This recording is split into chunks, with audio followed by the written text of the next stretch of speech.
Bonjour et bienvenue au cœur de l'écosystème, une émission qui vous est proposée par l'écosystème média, le premier média qui vous fait découvrir l'actualité et qui vous connecte au réseau économique et professionnel. L'écosystème média est une initiative de l'écosystème France, le hub français des réseaux économiques et professionnels. Merci à notre partenaire Tizit, agence de production audiovisuelle, qui nous accueille une fois de plus aujourd'hui dans ce magnifique studio.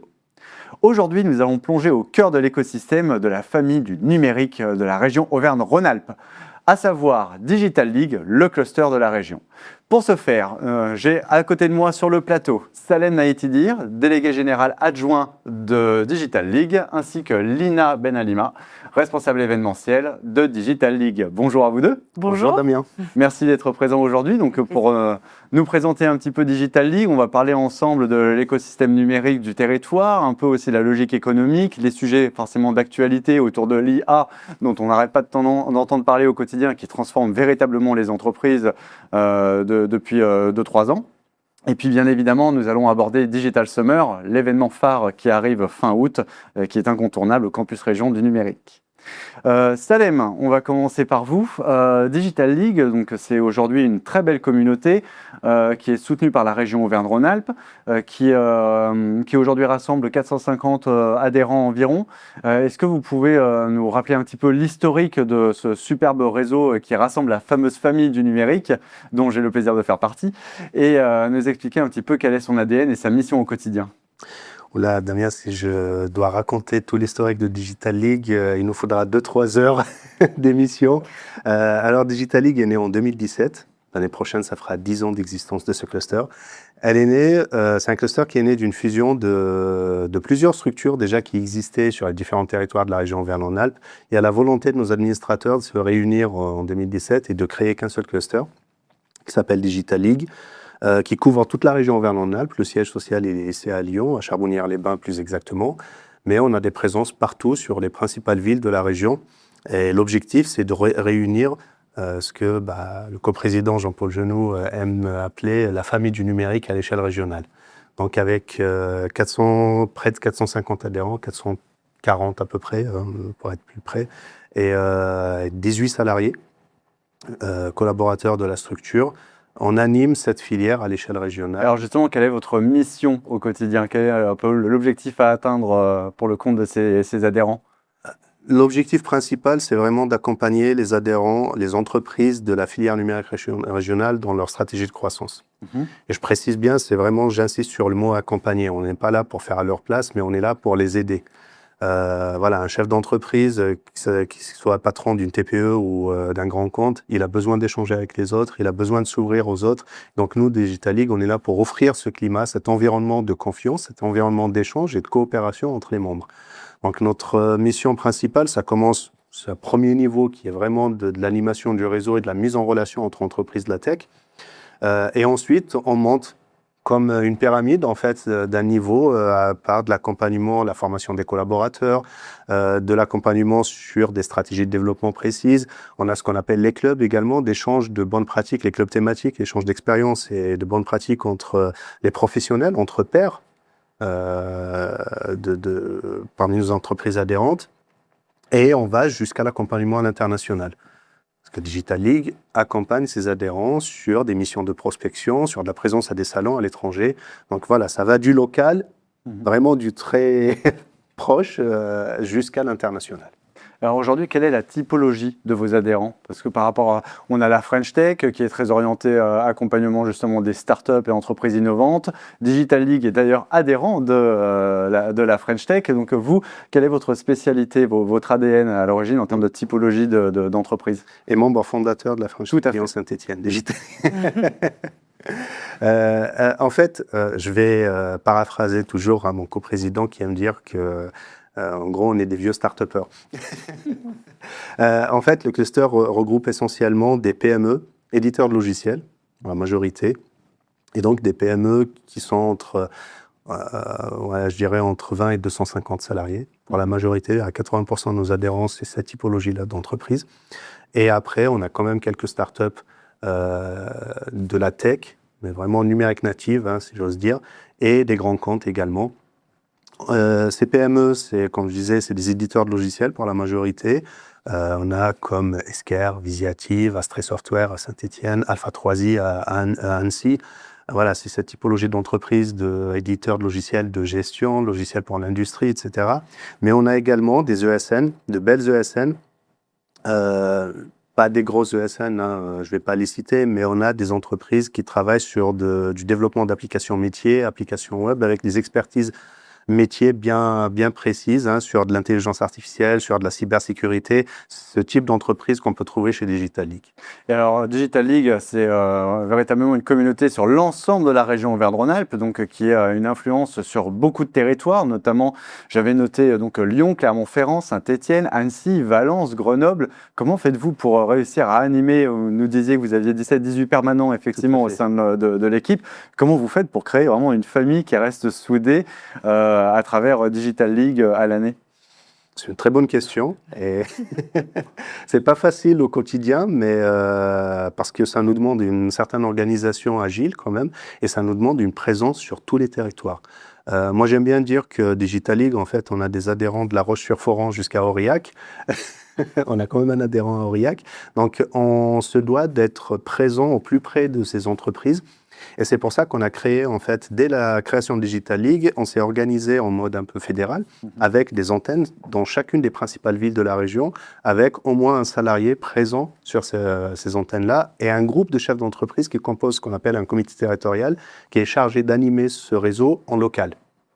Et ensuite, ces comités territoriaux composent notre conseil d'administration et le bureau qui anime au niveau régional. Donc, on compose avec tout ça, on a toute cette organisation-là du local jusqu'au régional qui permet en fait de connaître les besoins des adhérents, de bien connaître nos adhérents, d'être au plus près en fait de nos adhérents et aussi d'avoir cette force régionale de pouvoir leur proposer des services qui sont adaptés à leurs besoins. Et il y a un événement phare qui permet justement de rassembler l'ensemble des adhérents au niveau régional, qui a lieu chaque année depuis maintenant 10 ans, puisqu'il me semble que vous fêtez la 10e édition du Digital Summer qui aura lieu fin août au campus région du numérique à Charbonnières-les-Bains. Lina, est-ce que vous pouvez nous en dire un petit peu plus sur ce bel événement qui rassemble systématiquement beaucoup de monde? C'est vraiment l'événement de la rentrée économique, voire même numérique du territoire. Incontournable, il y en a même qui reviennent de vacances la veille au soir ou le matin même pour venir à l'événement, c'est assez incroyable. Est-ce que vous pouvez nous en dire plus sur cette nouvelle édition qui j'imagine est certainement sous le signe aussi de l'IA, mais pas que? Oui, tout à fait, très belle introduction de ta part. C'est notre 10e édition cette année du Digital Summer, donc nos 10 ans. C'est un événement phare, c'est l'événement de la rentrée. Cette année, on se retrouve le jeudi 27 août au campus région du numérique. Et cet événement, c'est la compilation parfaite, on va dire, entre de la conférence, du retour d'expérience et de la rencontre. En fait, c'est vraiment une compilation de tout ça en une journée. On a un thème central cette année qui est comment se réinventer à l'ère de l'incertitude. On va prendre un angle plus prospectif et on va s'intéresser à, dans 10 ans, à quoi ressemble une entreprise du numérique et comment faire en sorte, quoi faire finalement aujourd'hui pour s'adapter au mieux aux transformations. Donc forcément, on va parler de l'IA parce que c'est un accélérateur de transformation, mais pas que, parce qu'il y a d'autres facteurs également. Voilà, c'est une édition, en tout cas, sous le signe de la prospective, de la transformation, de l'IA. On va parler de management, on va parler de cybersécurité. Et donc, c'est à peu près combien de participants qui participent à cet événement? C'est 300 participants, on compte. Okay. Donc dirigeants, managers, chefs d'entreprise, d'entreprise du numérique, mais également des membres de l'écosystème, donc des partenaires. On a des sponsors aussi qui nous aident à construire cette journée, donc qui seront également présents. Donc c'est vraiment l'endroit parfait pour à la fois se connecter avec l'écosystème et aussi prendre de la hauteur sur les sujets qui touchent les entreprises du numérique au quotidien. Qui permet un petit peu pour les chefs d'entreprise d'avoir une feuille de route potentiellement sur les mois à venir et d'avoir un peu plus de visibilité. Quels sont très concrètement les différents types d'interventions qu'on pourra avoir sur cet événement? Parce que je crois que vous venez justement de révéler le programme il y a quelques jours. C'est ça, le programme est en ligne sur le site du Digital Summer. Donc, on a, je veux faire un focus sur les deux keynotes, la keynote d'ouverture et la keynote de clôture. En keynote d'ouverture, on a le plaisir d'accueillir Pierre Plouzenek, pardon si j'écorche le prénom, mais il est prospectiviste donc chez Michelin et il va nous poser un contexte sur quelles sont les différentes transformations qu'une entreprise, que le secteur du numérique rencontre. Donc on va avoir justement de la transformation liée au contexte géopolitique, mais aussi au contexte de sécuritaire, voilà, tous ces sujets-là. Et finalement, tous ces changements sont aussi vecteurs d'innovation. Donc finalement, comment réussir à naviguer finalement face à de l'incertitude et en ressortir le mieux pour nos entreprises. Et ensuite, en keynote de clôture, on a plutôt un regard croisé entre deux protagonistes, on va dire, dans cette keynote. On a Erwan Devez, merci.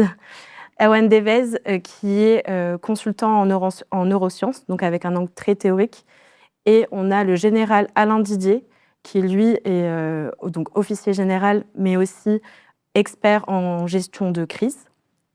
Et donc, ces deux personnes vont avoir un angle, une manière de traiter l'incertitude de manière différente, mais aussi complémentaire. Parce que Erwan va avoir un angle beaucoup plus théorique, Alain Didier va avoir un angle beaucoup plus terre à terre.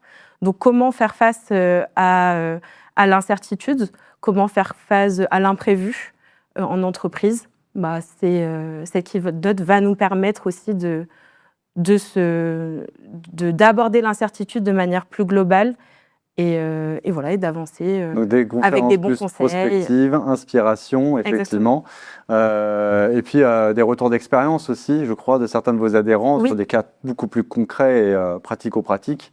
Oui, on a aussi du retour d'expérience sur des pratiques, on va dire, en management, en cybersécurité. Donc voilà, je vous invite à aller voir plus en détail le programme sur le site internet, mais on a du retour d'expérience. L'idée, en fait, ça va être pas de ressortir du Digital Summer avec des certitudes, mais plutôt avec des bonnes questions, avec des questions à se poser. De se dire, OK, comment mieux décider, comment mieux coopérer, mais aussi comment mieux agir. Donc, faut s'adapter, avoir des pratiques plus agiles, voilà. Donc l'événement incontournable le 27 août pour la rentrée économique et numérique du territoire. Et alors quel est un petit peu le programme là au fil de l'eau par rapport aux besoins des entreprises que vous avez pu ressentir, qui vous font remonter au quotidien vraiment du terrain, parce que vous êtes très proche des acteurs économiques du territoire.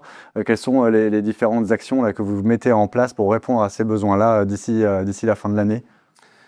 Avant de répondre à ta question, c'est pour revenir rapidement sur le Digital Summer, en fait, ce que j'ai envie de dire, et les adhérents Digital League connaissent cet événement, c'est vraiment le condensé de ce qu'on peut trouver toute l'année chez Digital League. En une journée, en fait, on trouve au Digital Summer toutes les actions que peut proposer Digital League. Et notre objectif, vraiment, c'est un peu notre fil conducteur quand on construit notre plan d'action annuel, parce que chaque année, on travaille sur un plan d'action. Et on le prépare en collaboration avec les adhérents. À chaque fois, on demande à les adhérents on essaie d'identifier leurs besoins, de le qualifier. Et donc, notre objectif, c'est vraiment d'être le plus concret possible. Je reviens très rapidement sur la keynote de clôture du Digital Summer. J'ai eu le plaisir de la préparer avec les deux intervenants la semaine dernière, en visio, parce qu'il y en a un qui vient de Bretagne et l'autre de la région parisienne. Ils ne se connaissaient pas du tout, et on a fait la visio, et ils ont décidé en fait de le faire à deux voix ensemble. Voilà, et c'est Digital League qui les a réunis, et c'est des retours concrets, parce qu'Erwan Devez, c'est vrai que c'est un auteur, il a écrit plusieurs livres sur la neuroscience, mais aussi c'est quelqu'un qui a une expérience pendant 15 ans, c'est ce qui est expliqué dans le comité international de la Croix-Rouge, sur des terrains de guerre, en tant que négociateur entre les civils et les protagonistes des différents conflits. Et le général Didier, en fait, il a dirigé le bataillon des chasseurs alpins ici en montagne. Donc, c'est des gens qui connaissent très bien le sujet de l'incertitude. Ils savent de quoi ils parlent, en fait. On est vraiment sur du concret, des exemples concrets, parce que les chasseurs alpins, quand on est en haute montagne, il n'y a pas plus incertain que la montagne. Donc voilà, l'idée, c'est de donner des exemples concrets à nos adhérents sur comment agir. c'est même pas réagir, comment agir dans un contexte de haute intensité, dans un contexte d'incertitude. Ce qui touche aujourd'hui nos adhérents quelque part, parce qu'il y a le contexte économique et géopolitique international, mais il y a aussi l'arrivée massive de l'IA générative qui impacte directement nos entreprises, que ce soit positivement ou négativement. Et des problèmes de souveraineté en plus qui s'y additionnent. Tout à fait, problèmes de souveraineté. Donc, c'est plusieurs sujets. Et on est pendant des années, moi, je participe à chaque fois à des réunions, on parle de la transformation numérique des autres secteurs d'activité. Aujourd'hui, on est en train de vivre la transformation de notre filière, quelque part. Donc, on est en pleine transformation. Nos adhérents se posent plusieurs questions. C'est de se dire quelles sont les opportunités ou quelles sont les menaces. Et nous, notre rôle à Digital League, c'est de les accompagner en essayant de donner des réponses concrètes, objectives, pragmatiques à ces questions-là. Donc le Digital Summer est un concentré des réponses à apporter à vos adhérents et qu'ils pourront ensuite creuser en coopération toute l'année. Exactement. C'est juste pour citer, pour ne pas parler que des keynotes, une conférence à notre dépendance, ce Digital Summer. On a une conférence qui sera animée par 3 de nos adhérents sur l'accélération par l'IA et Facteur X. C'est quoi le Facteur X quand on parle de l'accélération par l'IA générative aujourd'hui? Et souvent, en fait, je ne vais pas vous donner la réponse, mais on oublie toujours de penser à l'humain. C'est peut-être lui le Facteur X. Et c'est ça le Digital Summer. C'est un excellent mot de la fin. Ouais. Merci Lina, merci Saeb. Merci Damien. Merci beaucoup. Cette émission L'écosystème se termine avec des interventions très inspirantes. Je vous invite donc bien sûr à vous inscrire pour participer à cet événement de rentrée le 27 août 2026, pas encore 2027, 27 août 2026 au campus Région du Numérique avec le Digital Summer. Et vous pouvez bien sûr retrouver cette émission sur notre site l'écosystème-france.com, sur YouTube. N'hésitez pas à vous abonner à notre chaîne, bien évidemment sur LinkedIn et Instagram. Sur notre site l'écosystème-france.com, vous pouvez aussi vous inscrire pour suivre l'écosystème, découvrir toutes les émissions à venir et être informé en avant-première et bien sûr retrouver l'agenda de tous les événements de l'écosystème. Merci à tous et à très vite pour une prochaine émission au cœur de l'écosystème.